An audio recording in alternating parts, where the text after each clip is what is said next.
Welcome to Srilakshmi channel. நாம் இப்போ மூவர்ண பொரியல் தான் பண்ண போகிறோம். அதுக்கு கேரட்டு, முட்டைக்கோசு, பீன்ஸு, வெங்காயம் எல்லாம் பொடி பொடியாக கட் பண்ணி வச்சுருக்கு.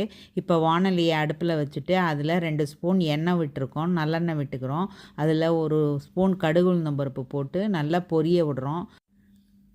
கடுகு பொரிஞ்சதுக்கப்புறமா நம்ம வெங்காயத்தை போடுறோம். வெங்காயத்துக்கு மேலே நம்ம சீரக பொடியை தூவி விடுறோம். அப்புறம் வெங்காயத்தையும் சீரகத்தையும் நல்லா வதக்குறோம். வெங்காயம் கண்ணாடி பதம் வர வரைக்கும் நல்லா வதக்கணும். அப்போ தான் அந்த பொரியல் நல்ல வாசனையாகவும் நல்ல சுவையாகவும் இருக்கும்.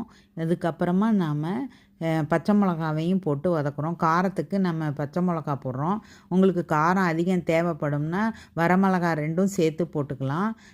அதுக்கப்புறமா நாம் கேரட்டை போடுறோம். காய்கறிகளை ஒவ்வொன்றா தான் நம்ம வதக்குறோம். ஏன்னா கேரட்டு கொஞ்சம் நேரம் ஆகும், அதுக்கப்புறமா பீன்ஸ் கொஞ்சம் நேரம், அதுக்கப்புறம் முட்டைக்கோஸ் சீக்கிரம் வதங்கிடும். அதனால் ஒன்று ஒன்றா தான் நம்ம போட்டு வதக்குறோம்.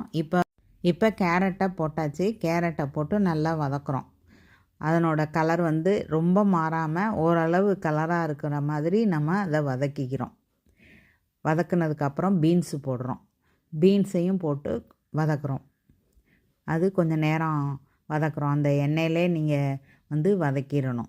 எண்ணெய், வெங்காயம் எல்லாத்தோடு சேர்த்து நல்லா வதங்குற மாதிரி கொஞ்சம் நேரம் வதக்கிட்டு இருக்கணும். அதுக்கப்புறம் நம்ம முட்டைக்கோஸை போடுறோம். இது அப்போ தான் இது லாஸ்ட்டில் கொஞ்சம் நேரம்தான் ஆகும் முட்டைக்கோஸ் வதங்கிறதுக்கு. அதுக்காக தான் கடைசியில் போட்டு எல்லாத்தையுமே நல்லா வதக்குறோம். இந்த காய்கறி வேகிறதுக்காக இதுக்கு கொஞ்சம் தண்ணி தெளிக்கிறோம். அது ரொம்ப தண்ணி ஊற்றக்கூடாது. ஒரு 1/4 கிளாஸ் தண்ணி ஊற்றினா போதும், இல்லை ஒரு 3 ஸ்பூன் ஊற்றினா கூட போதும். அதுக்கு தேவையான அந்த தண்ணி ஊற்றிட்டோம்னாலே அது நல்லா வதங்கிடும். சும்மா தண்ணி தெளித்தா போதும். அது ஏன்னா எல்லாமே காய்கறி பொடியாக வேறு நறுக்கியிருக்கோம். அதனால் ரொம்ப நேரம் ஆகாது இதெல்லாம் வேகிறதுக்கு. அதனால் நம்ம கொஞ்சமாக தண்ணியை தெளித்து நம்ம இதுக்கு இந்த காய்கறிகளுக்கு தேவையான உப்பு கூட நம்ம போட்டுடலாம். 3 காய்கறியும் சேர்ந்து எவ்வளோ உப்போ அதுக்கு தகுந்தாப்படி நம்ம உப்பை சேர்த்துக்கிறோம். இந்த 3 காய்கறியும் சேர்ந்து ஒரு 1/4 கிலோ அளவு தான் இருக்கும். நல்லா வதக்கி விட்டுட்டு அதை ஒரு மூடியை போட்டு நம்ம மூடிடுறோம். மூடி வச்சிட்டோம்னா ஒரு 2லேருந்து 3 நிமிஷம் வரைக்கும் நம்ம மூடி வச்சிட்டோம்னாலே அது நல்லா வெந்துடும்.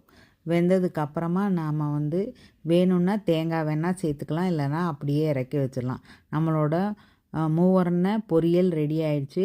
ஸ்ரீலக்ஷ்மி சேனல் லைக் பண்ணுங்கள், ஷேர் பண்ணுங்கள், சப்ஸ்கிரைப் பண்ணுங்கள். தேங்க்யூ ஃபார் வாட்சிங்.